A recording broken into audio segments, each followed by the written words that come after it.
Ya, selamat siang Bang Saud Sitopul dan kawan-kawan Sapa Sinergi. Selamat siang, Ya, Bang. siang. Alhamdulillah, puji syukur kepada Tuhan Yang Maha Kuasa, hari ini Sabtu tanggal 4 Mei tahun 2024. Ya, bangsa kita ini harus bersyukur, Bang ya, bahwa pemilu berjalan Iya. paling damai selama sejarah Republik Indonesia, terutama sejak reformasi. Boleh dikatakan tidak ada gejolak sama Iya, betul. sekali ya. Kalau mengenai ada sedikit-sedikit keributan, kesebelasan tingkat RT saja pasti ada sesuatu gejolak, Iya, Bang, betul. hal yang normal gitu. Ya, rekan-rekan semua, Bang Saud Sitopul ini saya sudah kenal lama dan sudah banyak memberikan kontribusi kepada Sapa Sinergi. Beliau ini memang seorang motivator kelas nasional, kemudian juga memang gandrung untuk membangun etos kerja bangsa Indonesia ini, etos kerja kepada siapa saja. Dan saya lihat kiprahnya itu sudah dari Sabang sampai Merauke, ya, baik itu di lembaga pendidikan, kemudian korporasi swasta maupun BUMN, maupun kepada politisi-politisi. Ya, diantaranya beliau ini sangat dekat dengan Wakil Gubernur Kalimantan Utara saat ini, yaitu Bang Jansen. Kalau dulu beliau ini adalah Bupati Malinau 2 periode. Bang Saud ini diminta oleh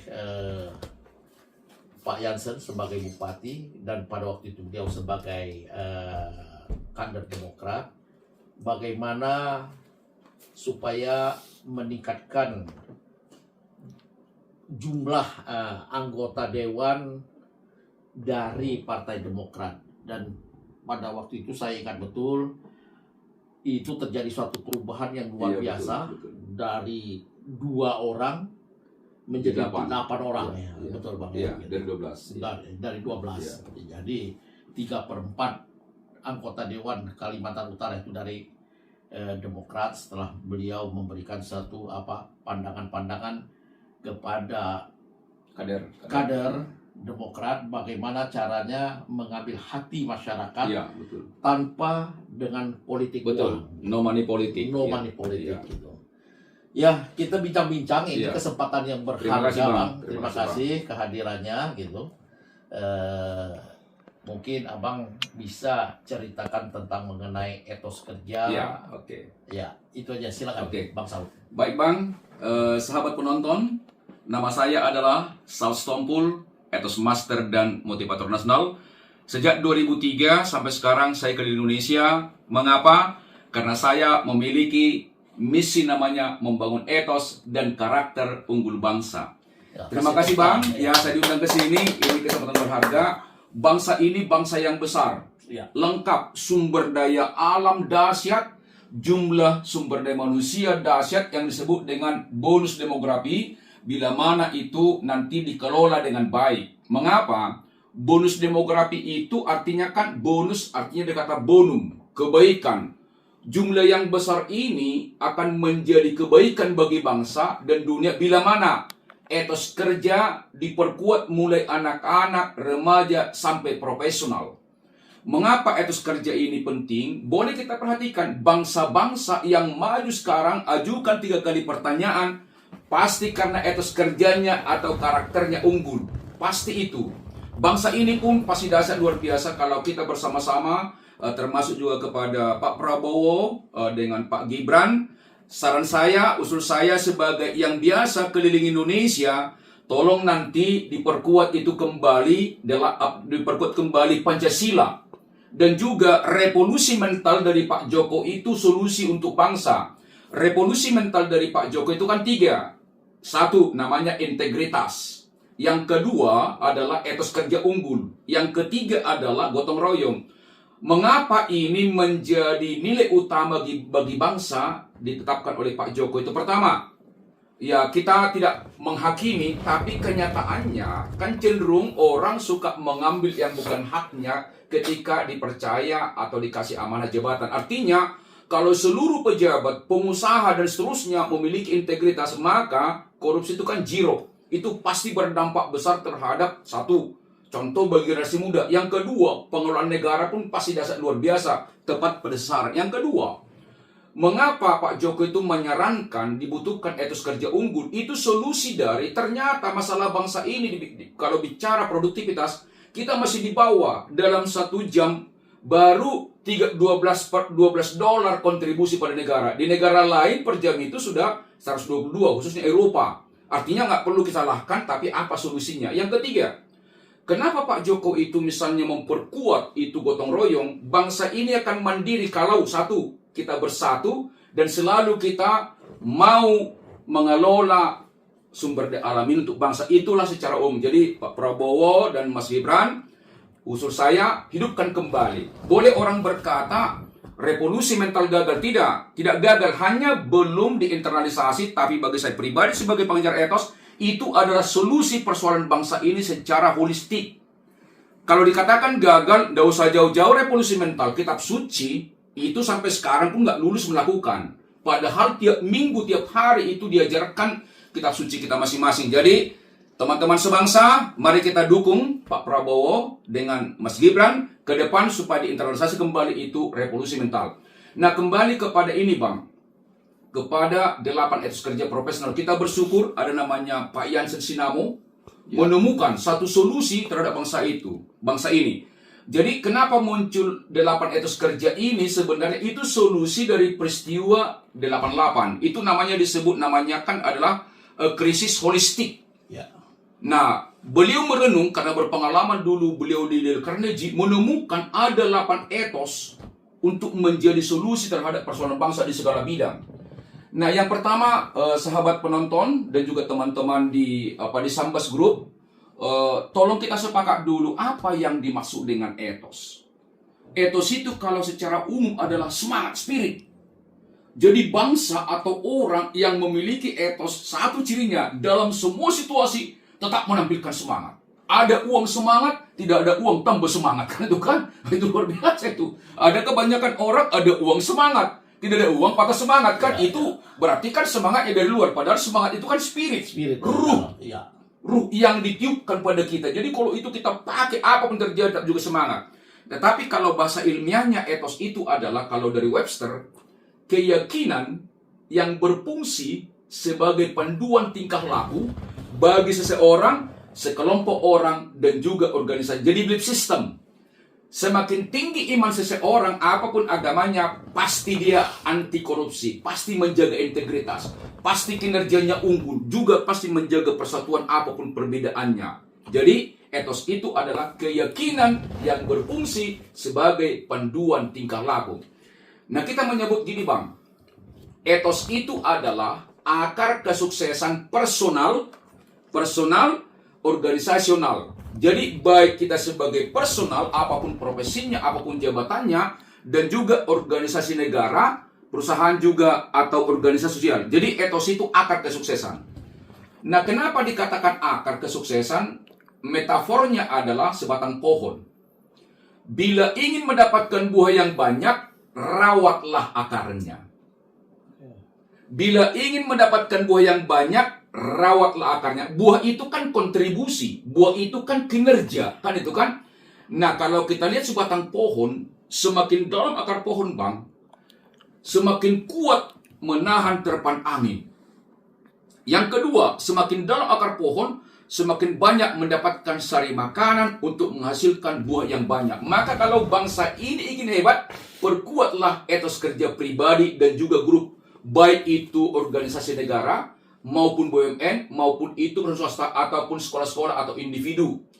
Nah, ada 8 etos kerja. Artinya, kalau kita yakin, kalau kita kuat spiritualitasnya, ada 8 tentang pemaknaan kerja. Kerja, jabatan, bisnis, sama ya. Jadi etos 1 dikatakan, kerja adalah rahmat. Rahmat adalah anugerah, barokah, berkat. Jadi sahabat-sahabat pemimpin atau pebisnis atau karyawan, maknailah itu satu. Jabatanmu, bisnismu, pekerjaanmu adalah rahmat. Kenapa? Misalnya orang kerja, ada banyak sekali orang melamar tetapi tak diterima. Berarti bagimu pekerjaan itu adalah special grace, anugerah khusus. Nah, biasanya kalau pejabat, pebisnis, pekerja memaknai kerja jabatan sebagai rahmat, dua perilakunya. Aku bekerja ikhlas, penuh rasa syukur. Mengapa?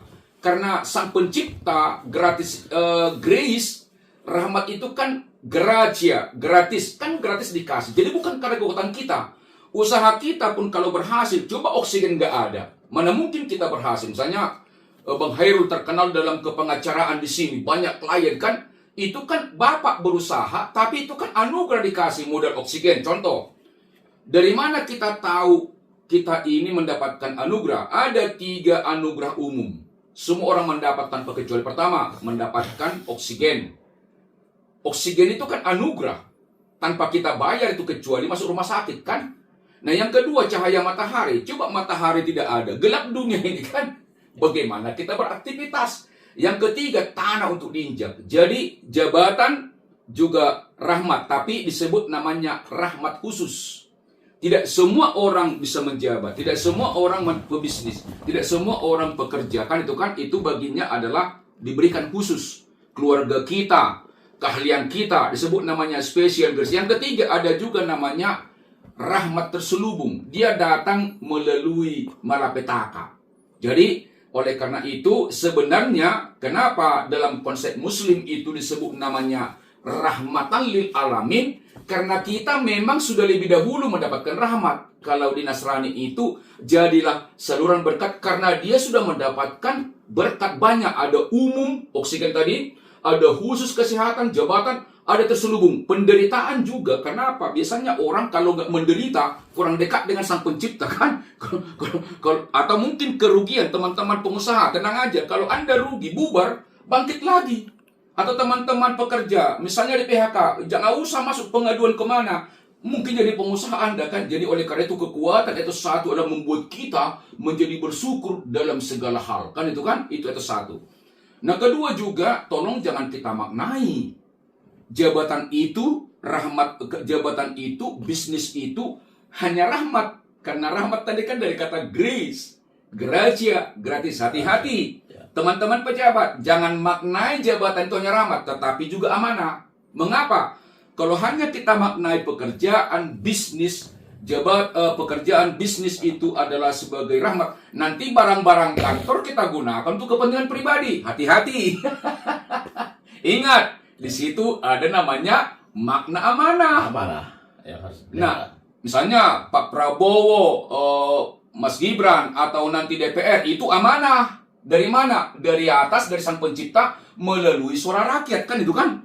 Nah, amanah itu artinya apa? Karena dia nggak bisa bekerja benar, penuh tanggung jawab. Misalnya teman-teman yang bekerja di perusahaan. Kenapa pimpinan kasih kepercayaan diterima Anda? Atau misalnya manajer. Karena dipandang oleh atasan Anda bisa bekerja benar, penuh tanggung jawab terhadap jabatan itu. Kalau misalnya, kalau Anda di perusahaan misalnya, di perusahaan bagian marketing, sebelum Anda penjualan 5M, itu kan? Nah, begitu Anda diangkat, naik 7M. Berarti kan Anda dipandang mampu untuk melakukan. Maka kata kunci, jabatan, pekerjaan, bisnis adalah amanah. Maka lakukanlah dengan benar, penuh tanggung jawab. Ya. Sahabat penonton dan juga teman-teman di Sambas Group, saya lanjutkan kembali etos yang ketiga. Etos 3 dikatakan adalah kerja, jabatan, bisnis adalah panggilan, calling. Kalau bahasa universal, sebenarnya jabatan itu, pekerjaan itu, bisnis itu adalah passion. Nah, kalau orang menyadari jabatannya, bisnisnya adalah panggilan, dua cirinya. Dia bekerja tuntas, penuh integritas. Tuntas. Ciri orang yang memaknai bisnisnya, pekerjaannya, jabatannya, panggilan, dia tidak mau pulang ke rumah kalau belum tuntas pekerjaannya. Nggak nyaman, otomatis itu. Bukan dibuat-buat tuh Bang. Ya. Dan yang kedua, muncul lagi namanya integritas. Integritas dari kata intake. Intek artinya utuh antara nur rohaninya dengan pikirannya, dengan perkataannya. Jadi orang-orang yang punya integritas, dia melakukan pekerjaan yang pertama, totalitas. Yang kedua, tidak mau mengambil yang bukan haknya.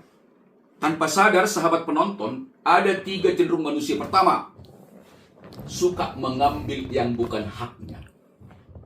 Saya tidak menyarankan itu. Yang kedua, rasional, mengambil haknya. Yang ketiga, memberi sebagian haknya. Jadi orang yang punya integritas itu biasanya adalah, atau orang yang sudah menemukan panggilannya, tidak hanya punya integritas, tidak hanya tuntas bekerja, kemudian dia itu adalah kairos. Kairos dalam konsep Yunani ada 2 waktu, Bang. Yang pertama disebut namanya kronos.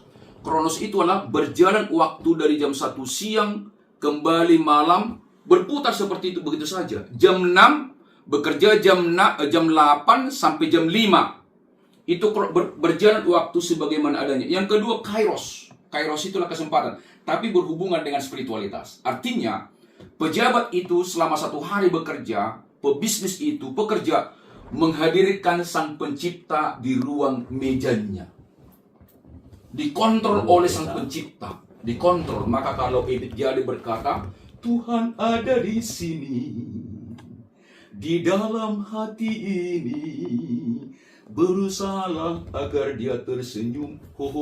Berusahalah agar dia tersenyum. Sahabat pejabat dan juga pebisnis dan para profesional, selama Anda melakukan panggilan itu, apakah lebih banyak membuat Tuhan tersenyum atau sedih? Saya percaya, sahabatku, membuat Tuhan tersenyum. Kalau selama ini hilap, kembalilah dengan mendengarkan podcast ini. Kita berdoa, kita sepakat, kembalilah. Karena toh juga nanti orang yang memiliki integritas, cirinya adalah diawasi oleh rakyat, DPR bekerja benar. Pejabat negara, menteri tanpa diawasi presiden bekerja benar. Demikian juga karyawan tanpa diawasi oleh direksi bekerja benar. Diawasi atau tidak diawasi tetap bekerja benar. Kenapa? Karena yang mempengaruhinya, yang mengawasi adalah Tuhan sesuai dengan agamanya melalui suara hati nuraninya. Sahabat penonton, jaga integritas. Integritas akan mendatangkan kepercayaan. Ada satu formula mengatakan begini. Kehilangan uang sesungguhnya kehilangan sedikit. Kehilangan kesehatan, kehilangan banyak. Tetapi kehilangan kepercayaan adalah kehilangan segalanya. Jadi sahabat penonton, kalau dikasih jabatan, juga dikasih bisnis, dikasih kepercayaan, tolong jaga itu dengan penuh integritas. Termasuk sama dengan abang, kan tiap bulan pasti ada klien. Kenapa? Karena abang bisa melayani mereka sesuai harapan mereka dan penuh integritas. Masalah kita mendapatkan komitmen fee itu adalah buah. Maka termasuk juga sahabatku semua, jangan lagi bertanya untuk mendapatkan uang. Mana lebih dahulu antara telur dengan ayam? Kan itu kan. Kita sudah jadi ayam ya? Sudah ayam. Juga kalau kita bicara agama Samawi, yang masuk ke perahunya Nabi Nuh itu apa? Kan ayam, gak ada telur. Kan itu kan. Yeah. Kan ternak yang dibawa. Kan itu kan. Tidak ada telur. Jadi mulai sekarang, selamat Hari Buruh juga. Pesan juga kepada sahabatku, teman-teman pengurus buruh, konfederasi, tolong. Kita sama-sama berjuang ya. Tolong ubah paradigma untuk meningkatkan income, pendapatan. Ubah dari demo mogok kerja menjadi demo prestasi kerja. Percayalah sahabatku, pasti dahsyat luar biasa. Kenapa? Bang, saya sering diundang oleh Kemenakar untuk sharing teman-teman serikat pekerja. Saya nggak menyalahkan, tapi saya angkat cara berpikirnya. Mari kita sama-sama membangun bangsa ini kan. Mengapa? Dengan kita bekerja sekaligus juga ada sempat. Namanya aktualisasi diri. Kalau kita dikasih kepercayaan untuk bekerja, disebut juga namanya etos 4 itu aktualisasi diri. Aktualisasi diri, kata action, aktual. Mengubah potensi menjadi prestasi. Manusia, sahabat penonton, dengan abang juga, ada 3 dimensi. Ada dimensi roh, ada dimensi jiwa, dimensi tubuh. Tolong di aktual roh itu memimpin pikiran dan juga tindakan kita, pasti dahsyat luar biasa. Setiap manusia lahir ke dunia 1 dari 250 juta sel sperma menurut Harun Yahya dari Istanbul University. Jadi sebenarnya setiap penonton saya dan sahabatku semua potensinya unggul. potensinya unggul. Tapi kenapa kok nggak berhasil? Karena kurang aktualisasi. Maka bagaimana kita mengaktualkan diri kita adalah kerja adalah aktualisasi. Aku bekerja keras, penuh semangat. Nah, itu dia. Bekerja keras, penuh semangat. Maka kenapa ada orang tidak berhasil? Ada gunung dalam dirinya yang menghambat. Ada gunung. Apa itu? Cara berpikir pesimis, materialisme, pamrih. Inilah penghambat. Siapa yang tidak butuh uang? Jadi sahabatku semua, pendengar, apakah pebisnis, politisi, atau siapa saja, tolong kita sepakat dengan pesan filsafat ini. Jangan kejar ikan. Karena kalau ikan dikejar, akan lari. Tapi kasih umpan untuk ikan, dia akan datang. Apa umpannya? Tolong berikan kontribusi dengan 4K. Jadilah kita semua orang bangsa ini, kalau ingin hebat ke depan, jadilah profesional. Profesional dari bahasa Yunani disebut namanya profesus. Diakui unggul. Tanda-tanda pejabat, demikian juga pebisnis, pekerja unggul ada 4P. 4K. Ada 4K. K pertama, kompeten. Teori dan praktek pekerjanya dia mahir. Teori praktek itu namanya kompetensi. Gabungan otaknya dengan tangannya mahir.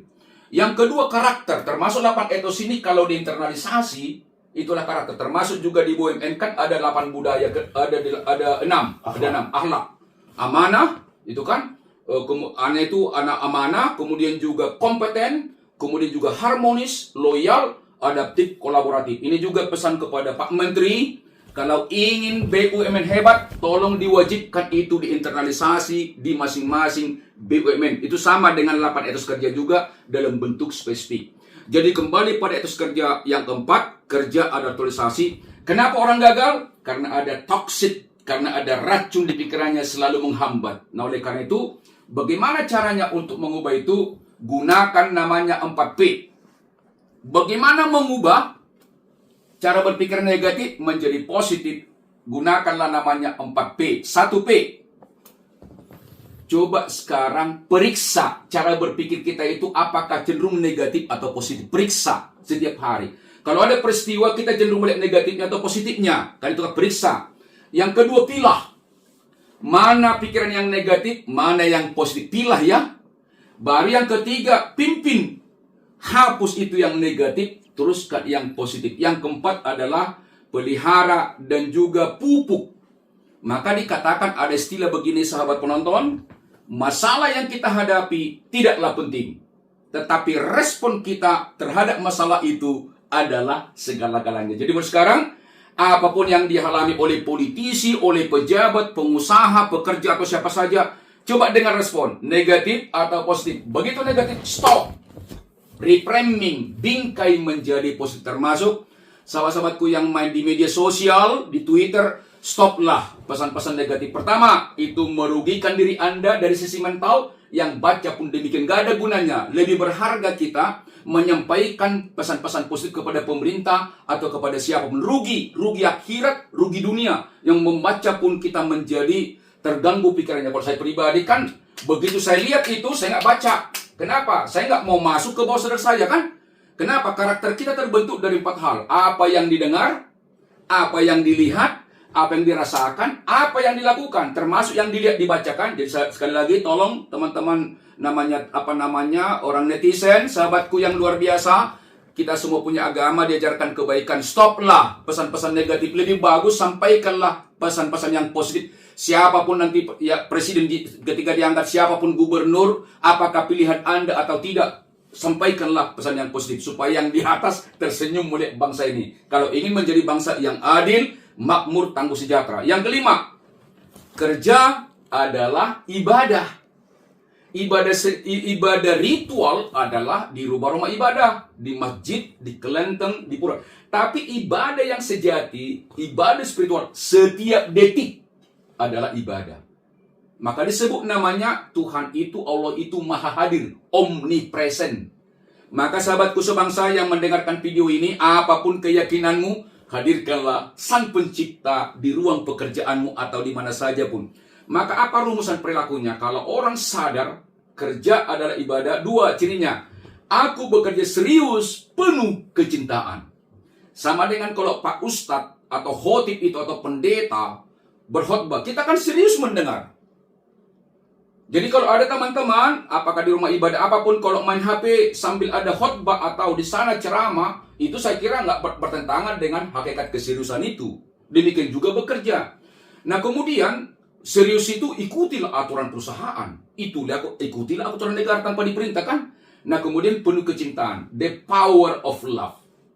Kalau kita mencintai pekerjaan kita, pasti detail. Mengapa? Karena kita mencintainya, maka kita akan pelajari sedetail mungkin. Sama dengan ketika kita dulu anak muda, kalau kita pacaran dengan istri kita sekarang, tanpa dikasih tahu, kan tahu kita apa kebutuhannya. Maka demikianlah, kalau teman-temanku memaknai kerja sebagai ibadah, pasti serius, penuh kecintaan. Hanya sahabatku semua, hubungannya dengan ibadah, apapun agama kita sama. Ada 3 level iman. Yang pertama disebut namanya notisia. Baru pengetahuan catatan saja. Kita baca kitab suci, bagus. Tapi baru itu nggak sampai spiritual. Yang kedua disebut namanya adalah asensus. Baru pernyataan, tapi belum perlakuan. Abang kan orang hukum. Yang tertinggi iman ketika dia level fidusia. Fidusia. Apa artinya? Mengamalkan, berserah dan dipimpin langsung. Jadi kita harus memaknai jabatan kita ini adalah fidusia. Menghadirkan Tuhan Sang Pencipta di ruang kerja kita. Hasilnya pasti dahsyat luar biasa. Yang keenam, kerja adalah seni. Cirinya Bang biasanya, dan sahabat penonton, ciri-ciri orang yang memiliki seni yang maestro, orangnya ini nggak suka marah. Kenapa? Karena kalau orang punya seni, sama dengan kantor kita ini kan banyak seninya, ini kan itu kan kreatif. Maka rumusan orang kalau sampai pada level penghayatan, kerja, jabatan, bisnis sebagai seni, apapun yang terjadi nggak pernah gentar. Kenapa? Aku bekerja cerdas, penuh kreativitas. Jadi seniman itu sebenarnya nggak boleh marah. Kalau dia seniman sejati, jadi kalau ada seniman marah, berarti nggak menghayati seninya kan? Jadi biasanya yang pemarah itu biasanya Bang selain karena karakter, karena memang akalnya pendek, nggak ada akal lain kan?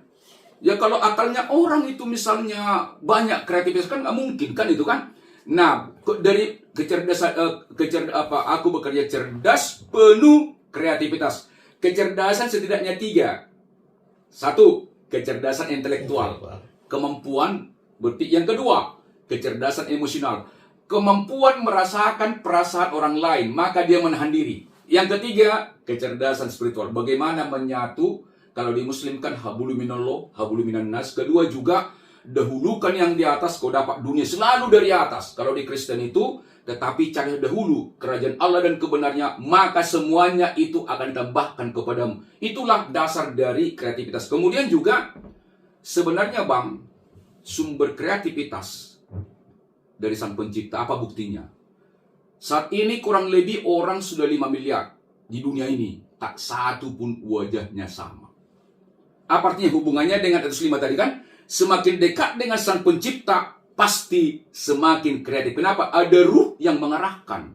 Jadi mari sahabat kebangsa, tolonglah lakukan dengan kreativitas potensi-potensi bangsa ini agar ini menjadi kesejahteraan untuk bangsa dan juga menjadi semua negara-negara semua negara-negara hormat dengan kita, bukan karena kita sombong, tapi karena ada kemuliaan kita. Bisakah? Pasti bisa. Kalau dihidupi 8 etos kerja. Yang ketujuh nih, kerja adalah kehormatan. Sahabatku, apa buktinya? Coba sahabatku nganggur, kan jalannya nunduk-nunduk. Kan nunduk-nunduk dia kan. Ikut arisan pun nggak mau mungkin dia. Takut ditanya apa pekerjaanmu kan. Jadi sahabatku, jabatanmu itu, pebisnis adalah kehormatan. Tapi sebagai kehormatan ada 2, hati-hati. Ada kehormatan vanity, semu. Yang kedua, kehormatan dignity, sejati. Vanity, terlambat datang di kantor kan itu kan. Kinerja tidak tercapai kan itu kan. Karakternya bukan menjadi ketauladanan kan tuh. Tapi kalau dignity, malu kalau tidak tercapai target. Malu kalau terlambat, malu kalau tidak bisa menjadi acuan. Nah, untuk membuktikan kerja sebagai kehormatan adalah 2. Cirinya adalah kerja adalah kehormatan, aku bekerja tekun, penuh keunggulan. Keunggulan bukanlah ujuk-ujuk, dan tidak ada orang hebat yang ada yang terlatih. Tidak ada orang yang miskin yang ada malas, kan itu kan?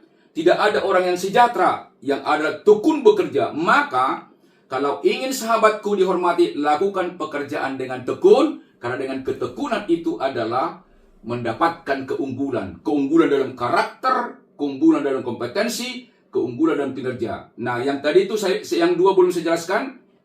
Profesional itu pertama tadi kompetensi, yang kedua karakter, yang ketiga kinerja. Ya. Yang keempat itu koneksi, hubungan vertikal dan juga horizontal selalu suci. Nah, itu pun bagian dari keunggulan. Apa tandanya engkau terhormat? 4K. Kompetensimu unggul, karaktermu unggul, kinerjamu unggul, koneksimu unggul. Seperti Bang Hairil kan di mana-mana jaringan, itu adalah kekuatan.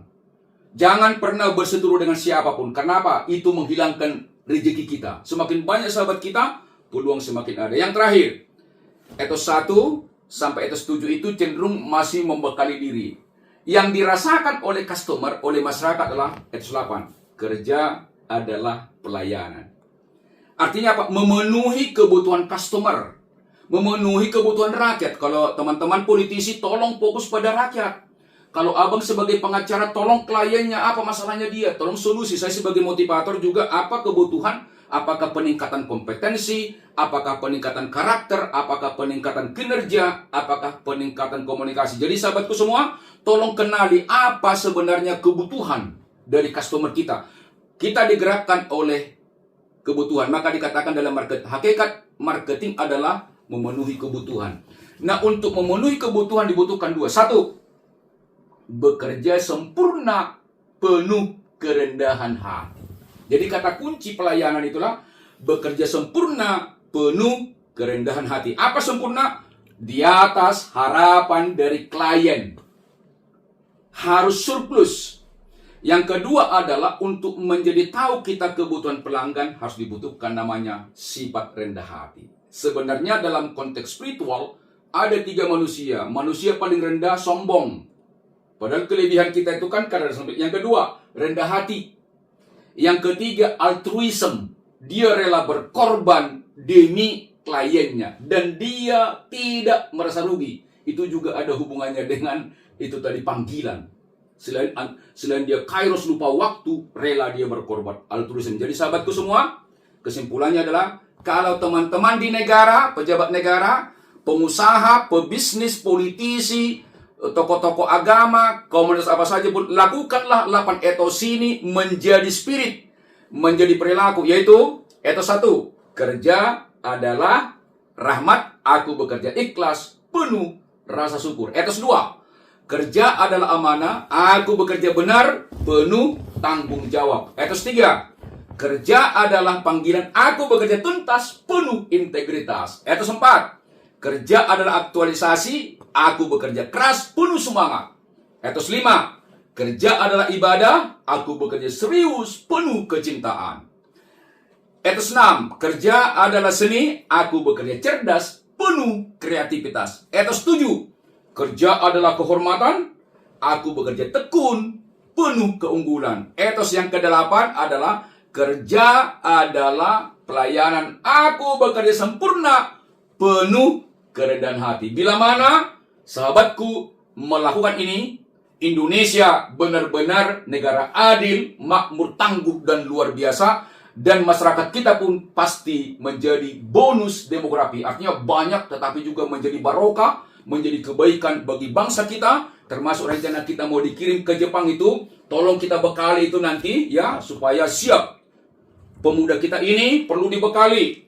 Kalau zaman kita dulu karena kemiskinan itu membuat kita tangguh, generasi sekarang karena sejahtera, aktualisasi dirinya mereka masih perlu tingkatkan. Demikian juga guru-guru di kampus, tolong ajarkan juga 8 etos kerja ini. Kalau orang tua juga, tolong mulai sekarang, walaupun kita punya pramuisma, tapi tolong tanggung jawab mulai dari kecil anak-anak kita, supaya mereka terbiasa ke depan. Kenapa? Karena ke depan pertarungan bukan lagi teknologi. Indonesia sudah luar biasa dengan pertarungannya adalah di karakter, atau lazim disebut namanya 8 etos kerja profesional. Abang, demikian juga penonton semua, itulah yang bisa saya seringkan. Dan inilah yang selalu saya internalisasi kalau saya memberikan pelatihan, seminar, baik di perusahaan BUMN, swasta, dan pemerintahan. Saya percaya ke depan Indonesia dahsyat luar biasa. Selamat berjuang Pak Prabowo, demikian juga Mas Gibran, termasuk juga menteri-menteri nanti. Tolong jaga integritas, dahulukan rakyat daripada kepentingan kelompok. Karena rakyatlah sebenarnya yang perlu kita layani. Selamat berjuang Bang, ya, melalui kita punya lembaga ini namanya Hairil dan partner di Jalan Sambas. Ke depan kita juga kembali bicara karakter, bagaimana membangun karakter. Saya Saus Tompul, etos master dan motivator nasional. Salam etos, bigger, higher, better, good, semangat. Silakan. Silakan Pak. Ya, teman-teman sama Sinergi. Terima kasih atas perhatiannya. Ini sesuatu yang luar biasa, yaitu bisa disebut podcast, bisa juga disebut sebagai perkuliahan atau kuliah umum ya, yang bersifat spontan tanpa perencanaan sama sekali gitu. Luar biasa. Kita akan lanjutkan pada acara berikutnya. Terima kasih. Siap Bang. Ya.